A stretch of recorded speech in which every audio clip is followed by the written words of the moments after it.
Mamaw nga sa depensa si Jared Vanderbilt sa naging laban nila kontra sa Denver Nuggets kung saan hirap nga ang Denver Nuggets player dahil nga sa kanyang naging magandang depensa. Tara na't pag-usapan natin yan mga idol, ang naging depensa ni Jared Vanderbilt. Pero bago yan, pasadahan ko lang ito mga idol ng sinabi ng Denver Nuggets head coach na si Mike Malone para sa Los Angeles Lakers. Ayon pa nga sa kanya mga idol na malaki ng araw ang pinagbago ng Lakers team mula sa kanilang mga players, coaching at especially sa naging game plan ng araw ng kupunan. At talaga nga namang ibang-iba ng araw ang Lakers mga idol dahil nga rin daw yan sa kanilang brilliant head coach na si JJ Redick kung saan napakagandang araw ng game plan pagdating sa kanilang opensa at depensa ng kanyang kupunan. Samantalang mga idol, panalo nga ang Los Angeles Lakers sa naging laban nila kontra sa Denver Nuggets. Wala nga pantapat ang Denver Nuggets sa naging opensa ng Lakers, lalong-lalo na nga kina Luka Doncic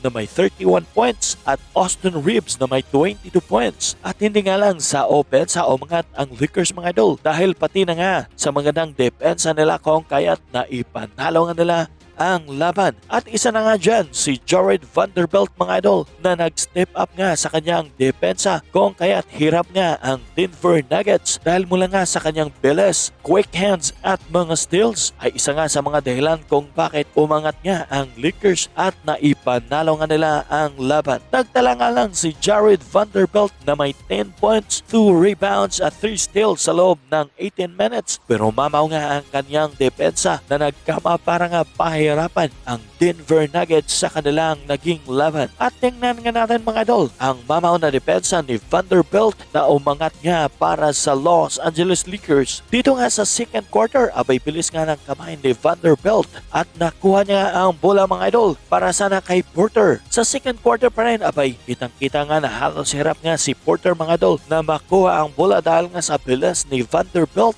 At still na naman yan para kay Vando mga idol na na-convert pa sa puntos. At dito nga rin sa late minutes ng third quarter, ramdam nga rin ang kanyang bilis at muntik pa nga niya makuha ang bola mga idol. At hirap talaga ang Nuggets player na nagresulta nga ng 24 second shot clock violation. At dito nga rin sa second quarter mga idol, abay grabe nga ang bilis ni Jared Vanderbilt dahil nakuha nga ni Goodwin ang bola at nauna na nga si Jared Vanderbilt mga idol para nga sa isang dunk.